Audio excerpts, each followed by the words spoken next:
ครับวันนี้เรามาพูดถึง10คำภาษาอังกฤษที่เรามักจะออกเสียงกันผิดอยู่บ่อยๆนะครับมาเริ่มที่คำแรกเลยคำแรกก็จะเป็นคำนี้อ่านว่า vegetable vegetable นะฮะไม่ใช่ vegetable นะ vegetable นะครับที่สองนะครับ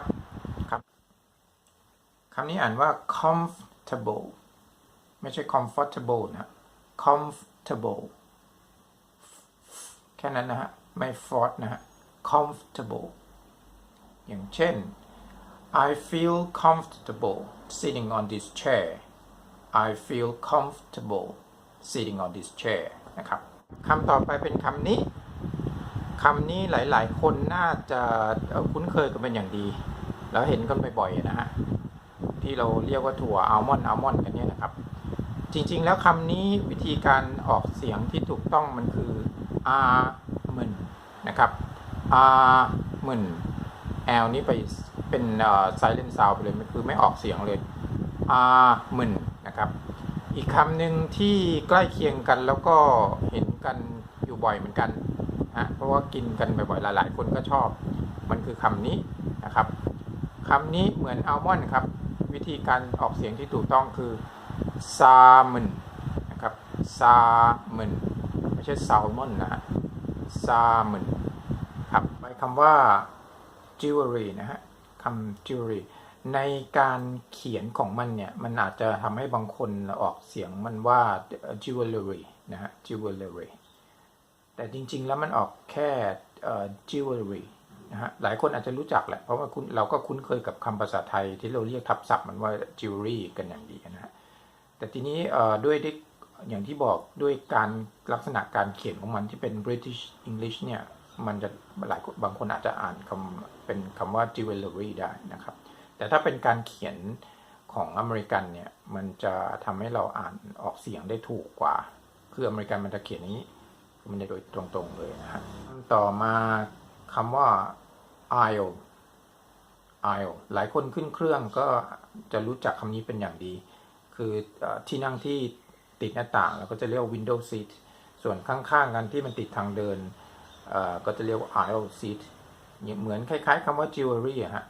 การเขียนของมันทำให้หลายคนอาจจะไปออกเสียงตัว s เป็น aisle แต่จริงๆมันคือ aisle นะ aisle คำต่อมาคำนี้ครับคำนี้เราอ่านว่า debt นะครับไม่ใช่ debt นะฮะ debt ตัว b ไม่ออกเสียงเลยนะครับ debt เหมือนออกเสียงเหมือนคำว่า det debt ที่แปลว่าหนี้สินนะฮะ debt ครับต่อมาเป็นคำนี้เลยนะฮะคำนี้อ่านว่า history นะครับ history หลายคนก็จะออกเสียง history นะฮะ history จริงๆควบกล้ำไปเลยฮะ history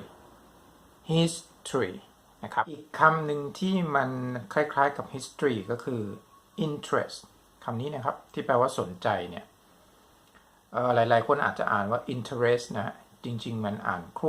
วบกล้ำไปเลย interest I am interested in something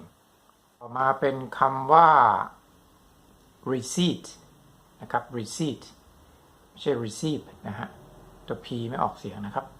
receipt คำสุดท้ายก็จะเป็นคำนี้นะฮะคำนี้อ่านว่า temperature นะครับไม่ใช่ temperature นะ temperature นะครับที่แปลว่าอุณหภูมินะครับ temperature ครับนั่นก็เป็น10คำในภาษาอังกฤษที่เรามักจะออกเสียงกันไม่ถูกต้องนะฮะหรือบางคนที่ออกถูกต้องอยู่แล้วก็ดีนะครับก็แต่สำหรับบางคนที่ยังอ่านผิดหรือยังไม่รู้วิธีการอ่านออกเสียงที่ถูกต้องก็หวังว่าจะเป็นประโยชน์นะครับแล้วจริงๆในภาษาอังกฤษเนี่ยมันมีคำที่เรามักจะออกเสียงผิดกันเยอะมากอันนี้เป็นส่วนเล็กๆส่วนเดียวแค่นั้นเองที่ผมนำมาแชร์ให้ทุกคนทราบนะครับยังไงเนี่ยมีเรื่องที่จะเป็นประโยชน์กับทุกคนผมก็จะนำเสนอในครั้งต่อไปนะฮะยังไงฝากติดตามไว้แล้วกันนะครับผมมีแง่มุมไหนที่คนหรือบางท่านที่ยัง อยากจะทราบว่าคำนี้มันออกเสียงว่าอะไรแล้วมันหรือมันทำหน้าที่อะไรยังไงก็ใส่ไว้ในคอมเมนต์ข้างล่างก็ได้นะครับเดี๋ยวผมจะเข้ามาตอบนะครับวันนี้ไปก่อน